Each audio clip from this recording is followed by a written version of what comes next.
ഓം ശാന്തി. ആകാശ് എന്നു പേരുള്ള ഒരു യുവാവ് ഉണ്ടായിരുന്നു. അവന്റെ ഗ്രാമത്തിൽ ഒരു സർക്കാർ സ്കൂൾ ഉണ്ടായിരുന്നു. അവൻ തൻ്റെതാകുന്ന പാഠ്യഭാഗങ്ങൾ പഠിക്കുന്നതോടൊപ്പം തന്നെ, ആ കോഴ്സ് പഠിക്കുന്നതോടൊപ്പം തന്നെ ആ സ്കൂളിൽ ഒരു യോഗ അധ്യാപകനായി ചാർജ് ഏറ്റു. അപ്പൊ പഠിക്കാനും പോകുന്നു, കുട്ടികളെ കുറച്ചൊക്കെ യോഗയെല്ലാം പഠിപ്പിച്ചുകൊണ്ട്. അപ്പൊ അങ്ങനെ ഇരിക്കെ അവിടേക്ക് രഘു എന്നു പേരുള്ള ഒരു കുട്ടി വരികയുണ്ടായി സ്കൂളിലേക്ക്. ആ കുട്ടിയാണെങ്കിൽ ആരോടും അധികം സംസാരിക്കില്ല. പെട്ടെന്ന് അവന് എല്ലാവരും ദേഷ്യപ്പെടും. അവൻ എങ്ങനെ ഹാൻഡിൽ ചെയ്യണമെന്ന് അധ്യാപകർക്ക് അറിയില്ല. ആരുമായിട്ടും അഡ്ജസ്റ്റഡ് ആകുന്നില്ല. അധ്യാപകരെല്ലാവരും തോറ്റു. എന്ത് ചെയ്യും? അപ്പോൾ ആകാശ് ഒരു തീരുമാനമെടുത്തു. ഓക്കെ, എത്ര പറഞ്ഞു കൊടുത്തിട്ടും അവൻ നന്നാകുന്നില്ല. വാക്ക് മാറ്റി ശുഭസങ്കല്പം, ശാന്തിയുടെ ശക്തി, ഇതിലൂടെ ആ കുട്ടിയുടെ മാനസിക പരിവർത്തനം കൊണ്ടുവരാൻ സാധിക്കുമെന്ന് ആകാശ് ഉറച്ചു വിശ്വസിച്ചു. അവൻ ഓരോ ദിവസവും ആകാശ് ആ രഘുവിന്റെ അടുക്കൽ പോയി ശാന്തമായിരിക്കും. അവനെ സ്നേഹത്തോടെ നോക്കും, അവനെ നോക്കി പുഞ്ചിരിക്കും. അങ്ങനെ പതുക്കെ പതുക്കെ അവനിലേക്ക് അടുക്കാൻ ആരംഭിച്ചു. പിന്നെ നമ്മുടെ ആകാശ് പറഞ്ഞു കൊടുക്കുന്ന രീതിയിലുള്ള ചെറിയ ചെറിയ യോഗാസനങ്ങളൊക്കെ അവൻ ചെയ്യാൻ തുടങ്ങി.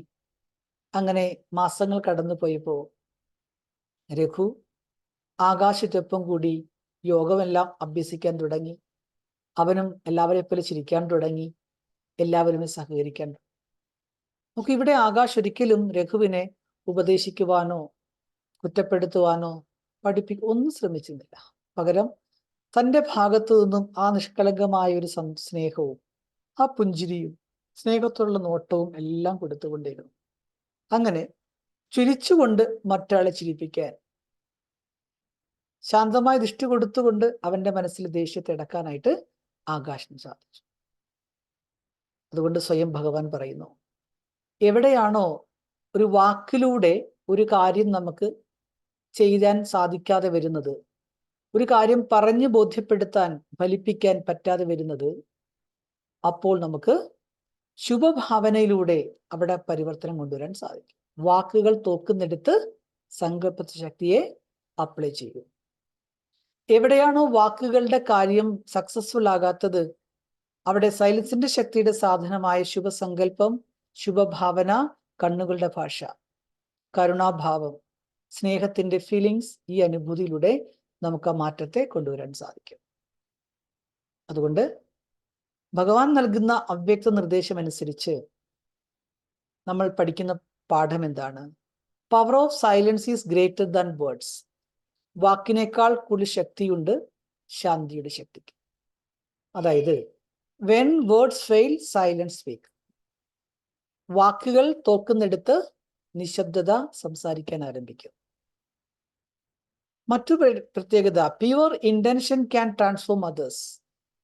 നമ്മുടെ മനോഭാവം പോസിറ്റീവ് ആണെങ്കിൽ, ശുദ്ധമാണെങ്കിൽ, തീർച്ചയായിട്ടും അത് മറ്റുള്ളവരിൽ പരിവർത്തനം കൊണ്ടുവരിക തന്നെ ചെയ്യും. As your vision so become you the world. ഏതുപോലെ ദൃഷ്ടി അതുപോലെ സൃഷ്ടി.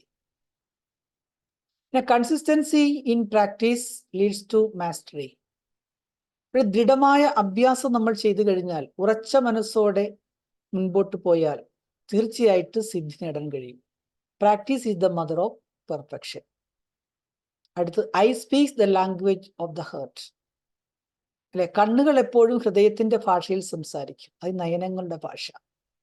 The language of eyes touch of the soul. കണ്ണുകളുടെ ഭാഷ, നയനങ്ങളുടെ ഭാഷ ആത്മാവിനെ സ്പർശിക്കും എന്ന് പറയാറുണ്ട്. പിന്നെ അടുത്തത് എന്താണ്? Yoga is the source of inner strength. Meditation അല്ലെങ്കിൽ യോഗമാണ് നമ്മുടെ ആന്തരിക ശക്തിയുടെ ആധാരം. He who practice yoga won't get within. ആരാണോ യോഗത്തിന്റെ അഭ്യാസിയായിട്ടുള്ളത്, അവർക്ക് അവരുടെ ഇന്ദ്രിയങ്ങളെ നിയന്ത്രിക്കുവാൻ സാധിക്കും, ഇന്ദ്രിയങ്ങളുടെ മേൽ വിജയിയാകാനായിട്ടും സാധിക്കും. അതുകൊണ്ട് ശബ്ദങ്ങളെക്കാൾ ഉപരി സങ്കല്പശക്തി കൊണ്ട് സ്വയത്തിൻ്റെയും മറ്റുള്ളവരുടെയും പരിവർത്തനത്തിന് നിമിത്തമാവുക എന്നതാണ്. ആ സങ്കല്പശക്തിയെ വർദ്ധിപ്പിക്കുക, അതാണ് ഈ സംഗമയുഗത്തിൽ ഈശ്വരൻ നമുക്ക് നൽകുന്ന അവ്യക്ത പാലനയ്ക്ക് കുട്ടികളായ നമ്മൾ ഓരോരുത്തരും തിരിച്ചു കൊടുക്കുന്ന റിട്ടേൺ. ഓം ശാന്തി.